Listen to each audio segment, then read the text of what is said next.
All right. What's up, Buff Nation? What's up, Buff Nation? What's up, Dion Nation? What's up, Prime, Coach Prime Nation? I am Mark Clark, and we're heading into week number 4, and the magic continues after a tremendous loss at Oregon, where Colorado could do nothing. Coach Prime said it best. He said, we played like trash. And, only he really knows, only they really know. As fans, I think we all thought there could be a miracle, maybe. But the reality is this is quite a leap for this team that has captured the world's attention. They faced a powerful foe at Oregon and even face a greater foe at home at USC. What are they, number 3? I don't even know what the rating is right now. But so I feel like on the field, we may see much of the same. Much of the same, meaning a Colorado team that has a huge heart, has great coaching, has players who want it, who's some dogs, but I feel, they're overmatched. But like Coach Prime says, it's just a matter of time. Oh, that portal is popping. And what Prime is doing is bigger than football. So I'm no longer fighting with anybody. You know what I mean? I got friends, family members, close family members who don't like or believe or have a certain issue with Coach Prime. And I'm no longer fighting. I'm no longer advocating. It is what it is at this point. I think what he's doing this is a moment. That's why I'm so excited about it. I think the people who don't get it and don't get why this kind of thing is happening, I don't think they don't understand, or they're not tapped into what those of us who do get it are feeling. And I'm not trying to say if you don't get it that that you're behind or whatever. I'm not saying that. I guess what I'm saying is, as a father, I think this is what it is. As a Black man and as a father who did not have a father figure, or I had my uncles, but I didn't have a real father in my life. I think Dion's, and not the Dion that everybody sees in commercials necessarily, or the Dion that people see on the surface, but those of us who've been following the journey, thanks to his son and Well-Off Media and the different blogs, channels, platforms that are out there capturing this journey, I think what Coach Prime's tapped into is the human element of leadership, of love, of family, with young men who many of them, like myself, did not have that male leadership in the household. Some cases not in the neighborhood. Some cases not any time. And so, what he's amazing at doing, in addition to Coach Prime being one of the greatest athletes of his generation, in addition to being, when you talk about marketing and sports, he brought the game to the game. That's something that sounds like something he would say, but he brought the game to the game. And that's facts, as the kids say. And many of the things that he does and that he's doing, he is bringing the game to the game, and that's facts. What am I talking about? When you're looking at all of the celebrities that are coming out to Colorado today on tap, LeBron, Jay-Z, Will Ferrell, already they got the wrestlers in town, and world's strongest man and Olympian Mark Henry spoke to the team this week. So this does not happen anywhere else. He's bringing the game to the game. And I was thinking about it. So Colorado, and so many people on the surface, and it's funny because it kind of speaks to how we process what we see, how we can see the same thing and process it differently. So remember the early conversations, it was about the money. oh, he just wants the money. He's just trying to get paid. He just wants the money. Now, anybody that says that obviously is talking from a perspective of they're not invested in watching these videos or watching these practice sessions or watching these before game speeches and everyday speeches and interaction. You know what I mean? That's somebody who just knows Deion from television and it's like, oh, he just wants the money, he just wants attention.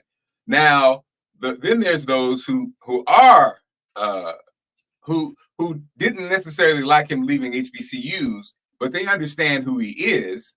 They just feel a certain way because they felt like, wow, this could have been at our HBCUs. This could have been, why not pour into our HBCUs? So their beef isn't necessarily really with Deion necessarily. It's with the fact that they wished he had used this, had built this at the HBCUs. I get it.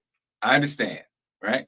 Then you have those probably like me who are all on board with everything. You watched every video, you found out about the past and the fact that he's been coaching these kids forever. You watched the reality show back in the day. You're watching this reality show that is Colorado Buzz football right now. You know, all in. You know, we're seeing blown away, sitting there crying. Yes, crying, watching the Mark Henry's world's strongest man, Olympian, considered probably one of the strongest men of his generation, talking to these kids, not about sports, not about football, about mental health. Okay, Mark Henry's talking to them about mental health and then introducing their mental health help if they're on the team and they're feeling the pressure and they need mental health. And then introducing the mental health gentleman that he worked with, who worked with pro athletes over the years. So ain't nobody doing this. Nobody has the cachet to do what Deion's doing. Nobody has the money, cachet, influence, and history with the kids. And so it's a one-on-one. Ain't nobody else going to do it like this. We're watching a special moment in time. Now, what I think is interesting is, so like I said, this week, LeBron, Jay-Z, Will Ferrell, every week more celebrities come out. I mean, I am interested. You know, there was a story this week. Somebody said Deion deserves what, 166 million or whatever, a 10-year deal. I doubt if you take a 10-year deal. I mean, why? Why would you limit your opportunity? But it is interesting to see what Deion will do. You know, is he going to make Colorado? Is he going to stay there for the next few years, at least till his kids get through? But he's going to stay there and build it up, you know, and make it the epicenter, or is he going to, you know, stay there for a year and a half or two? Get his kids out of there and then go somewhere else, take the whole machine somewhere else, because the reality is the world is his oyster. You know what I mean? He can have after this, he'll have any gig he wants. Now, some institutions do not want to bring this show to their school. Some don't, but that's very few, because here's the part. There's a shift in college football, because just like his son, Shador, allegedly, and I've seen, I see the different numbers, is probably the highest paid NIL athlete.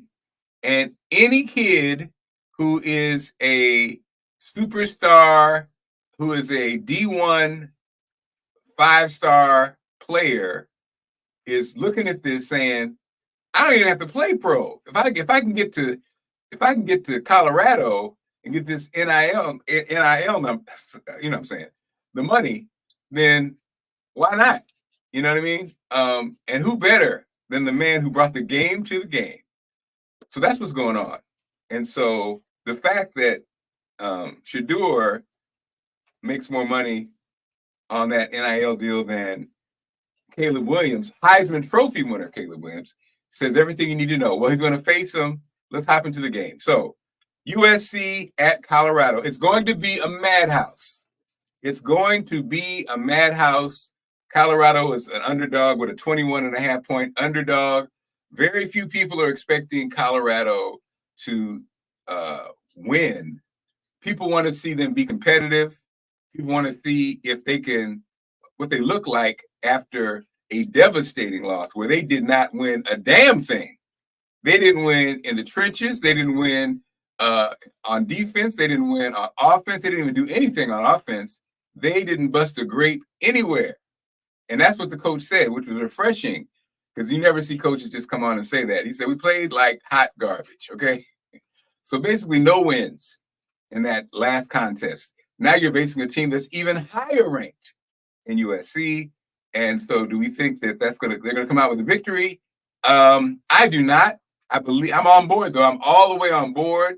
I'm excited about this game because we'll get a chance to see how they respond after a devastating loss. I don't even say devastating because their coach puts it in perspective. This is life, baby. This is real life. So, the life is more important in this game, but there's so many lessons to be learned in this game. And so, like I said, Colorado versus USC at Colorado. Colorado's 3-1. USC is 4-0. The game's at noon. The superstars that'll be there: LeBron, Jay-Z, Will Ferrell. The television, everything is hyped when it's a home game in Colorado. I mean, what was it? Last time they had a home game in Colorado, Lil Wayne brought out the team. This week, what will we see this week? You know what I mean? It's like Deion has created must-see TV for college football, which is crazy. So, my prediction this week, my prediction is Colorado 31, USC